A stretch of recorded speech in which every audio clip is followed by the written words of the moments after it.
All right, so thanks for the introduction, Neil. So indeed, pretty much the motivation for this is that you often start with like a space, so like in topology or in geometry, and you want to study like the symmetries of this space, so like rotating it around some axis, maybe you're just like acting on your space in some way, and the right language to formalize that is often group actions, because if you let a group, which is a very nice algebraic structure, just act on your space, you're going to have some nice properties, which we're going to see in a second. So, yeah, just for the introduction, I'm going to talk a lot about manifolds, which is not a hugely important thing for the talk. It's just, I'm going to talk about topological spaces, and manifolds are just like a nice, good example of a space, because the way they are defined is that it's just any space such that if you zoom enough around the point, so like if you look very close, it's just going to look like a copy of Rn, which is a space that we all know and love very well. So like having this fact that any manifold locally looks like Rn is pretty much what allows you to do things like calculus, differentiating and integrating functions and stuff like that. And the other definition that we're going to need is just a Lie group, which is basically it's just a group as we know it with an additional structure, a manifold structure, which means that this group just locally looks like a copy of Rn, and we can also do calculus on it. So some good examples to keep in mind are like, for example, invertible n by n matrices, because this is clearly a group, and well, it has a manifold structure just because everything is kind of smooth. If you multiply two matrices, everything stays smooth. Another good example is like S1, and when I say S1, I'm going to mean the unit circle in the plane, because, well, we can see this as a group, the group of like roots of unity, for example, in the complex plane, and, well, locally, the circle just looks like a line, so it is a manifold of dimension 1. So anyway, let's just get with the basics and talk about what is a group action. So say we have some group, G, and some set X. Then the group action of G on X is just a map that takes an element of your group, a point of your space, so like it takes a G and a P, and it just maps them to some action of G on P, in such a way that the identity of the group acts trivially on every element, which is kind of to be expected. And the other thing that we wanted to satisfy is just some sort of associativity law. So like if you act on a point twice with like two different elements of your group, it's just not going to matter like how you do it.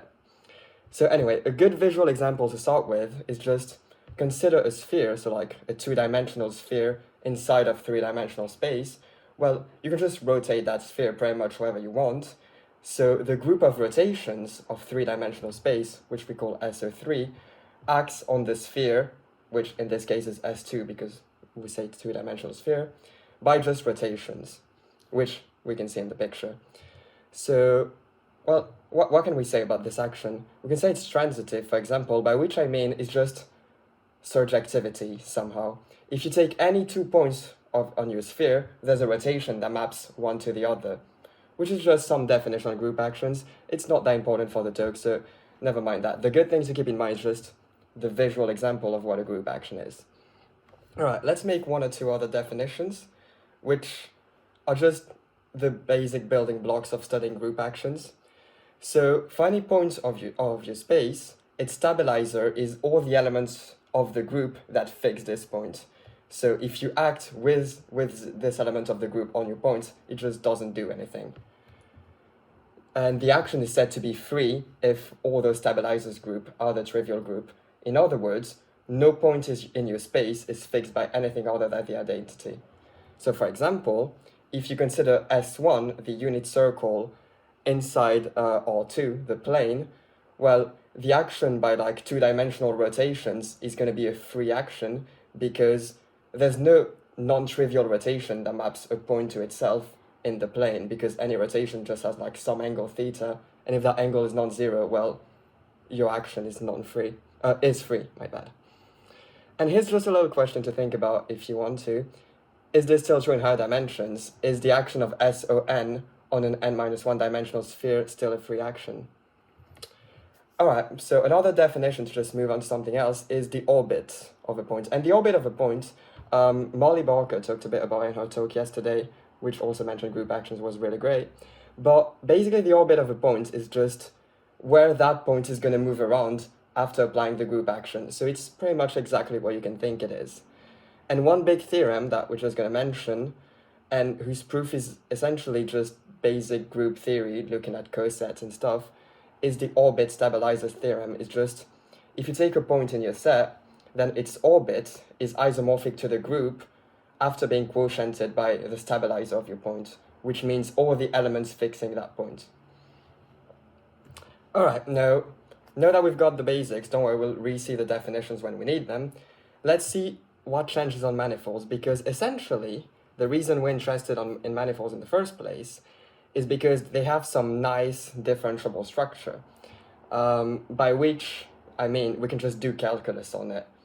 And we kind of want to see how well that survives the group action because, well, that's a pretty interesting question. Whenever you want to do analysis or like anything on a space, you kind of want to be able to differentiate your functions or to integrate them or stuff like that.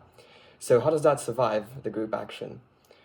So let us consider a Lie group. So as we said earlier, it's both a group and a manifold. And let's just say it acts on some manifold M. What happens? Well, one definition we can make is that the orbit space is just, you take a point for each orbit of like each point, and you just call that your space. So in other words, you quotient your original manifold by some equivalence relation where 2 points are equivalent if they're in the same orbit. Let's see an example to make that a bit clearer, but essentially the idea is just for any orbit you have a point, and that's just your new space, the orbit space.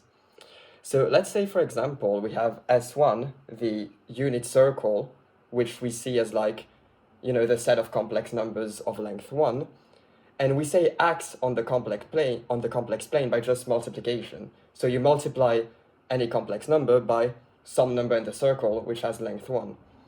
Well, multiplying by a complex number of length 1 is the same as just rotating the complex plane. So the orbit, if you start with just a point in the complex plane, its orbit is just going to be the circle going through that point.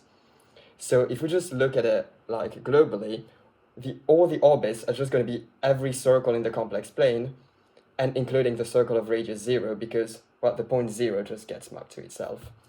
So, in other words, basically, each orbit is just associated to one real number, which is its radius. So the orbit space is just all the possible radii that those circles can have. So it's just the half line 0 infinity, with 0 included. However, like that was a relatively nice example. Like 0 infinity is a pretty nice space, but most of the time the orbit space is like definitely not that nice and can be actually topologically pretty awful, even with very simple group actions. Like, let's say we're gonna try and see the easiest group action that we can think of. So just think we have Rn, the most basic example of a manifold, so just like Euclidean space, and you act on it by invertible matrices, which is, well, the most natural way to act on a vector is kind of just multiplying by a matrix. So it's not an unreasonable action to think of. It's probably the easiest thing you could think of. So what happens if you have invertible matrices acting on, well, n vectors? Well, it's going to be pretty bad because 0 is going to have orbit 0, because if you multiply the 0 vector by any matrix, it's 0. And any other vector can be mapped to any other vector because, well, invertible matrices are just that way. You can invert them and you can go pretty much anywhere just starting from an arbitrary vector. So the orbits are just 0 and the whole rest of the space. And, well, this is not a nice space. This is not even a manifold, and actually it's even worse than that. It's not even Hausdorff. And I'm not going to define actually I'm going to define what that is, but we're not going to go into the details. But Hausdorff basically just means for any 2 points, there's a neighborhood of each, such that like those neighborhoods don't intersect, as we see in the picture. So that just shows that quotients and orbit spaces can be pretty awful, and we kind of just want a condition such that, say we start with a manifold, we have a nice group action on it, we'd want the orbit space to be a manifold. And yeah, we just need one technical definition for that, which is there's some condition on the group action which is called properness, And no need to go into the details really, but the idea is just your group action doesn't behave too wildly with respect to compact sets. And just a reminder, a group action being free means that elements in your space are only fixed by the identity and nothing else in your group. And the theorem is just that if you have a Lie group acting smoothly, freely, and properly, so no non-trivial fixed points, and everything is fine with respect to compact sets, then the quotient space in a manifold is a manifold. And actually even better than that, all the orbits are submanifold. So for example, if you just take a point in your space and consider the orbit through that point, well, this is going to be a submanifold, which means you can put a differentiable structure on it and do calculus.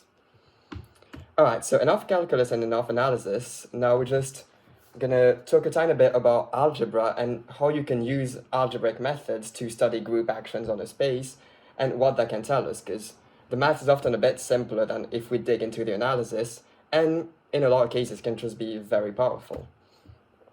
So first of all, let us quickly define what a homology is without going into the details.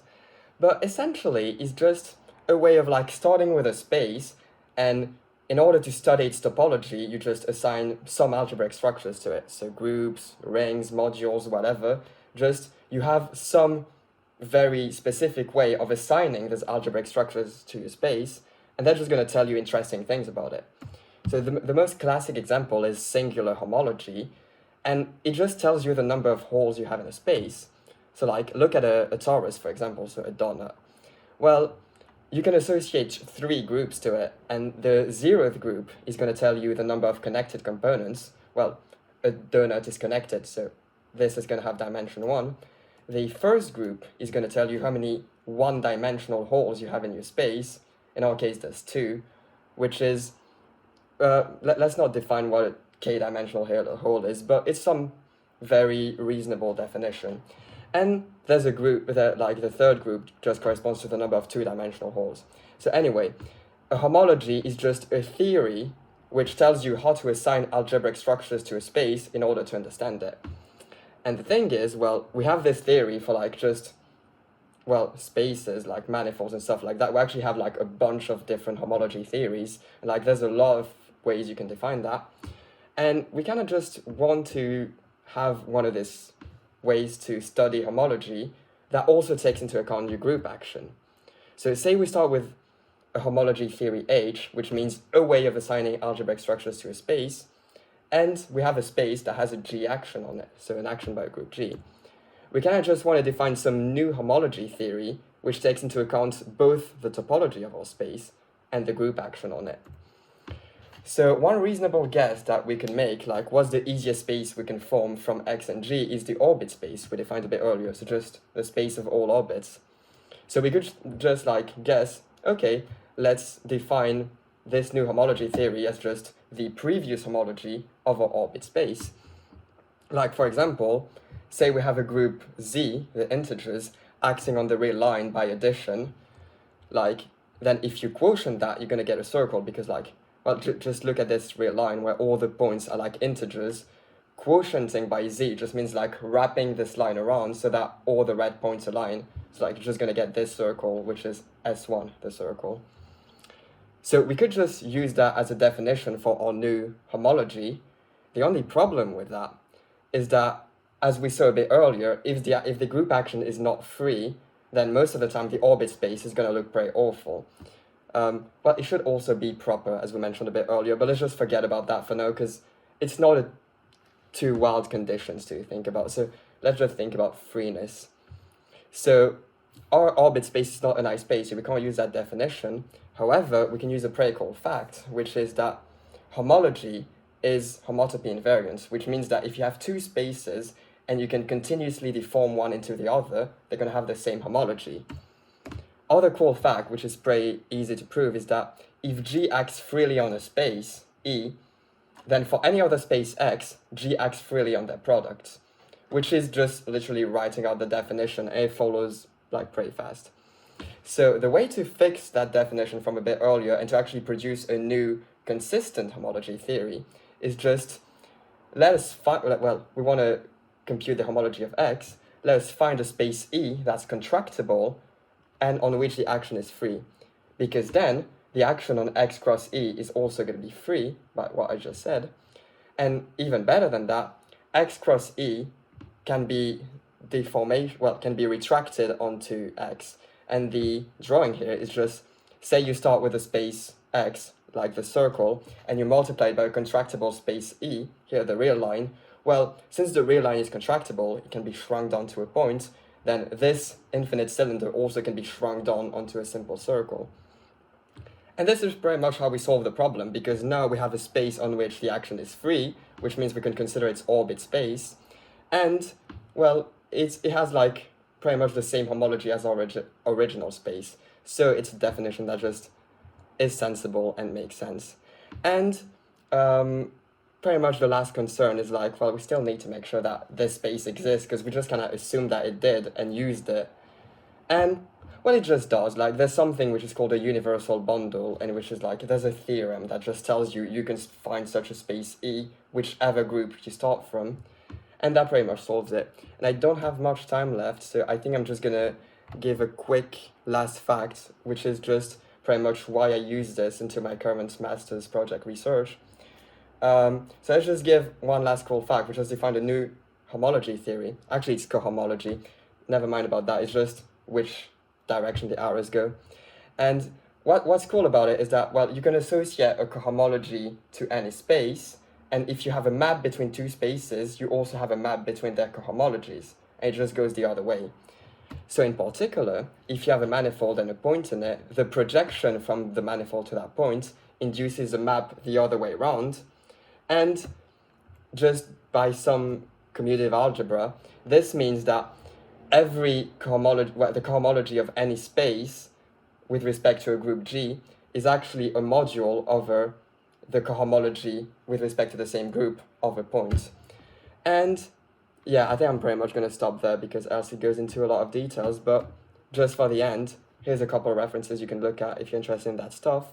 For all the quotient manifold theorem and how do you make sure an orbit space is a manifold, look into Intro to Smooth Manifolds, big, great book. And for all the others, there's a YouTube video that I recommend for like homology, and just some stuff if you want to go into the details of equivariant cohomology. And I think that's pretty much it. Thanks for listening.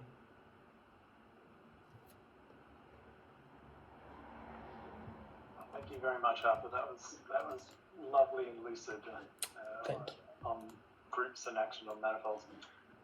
Right, are there any questions? I'm just looking into the chat here.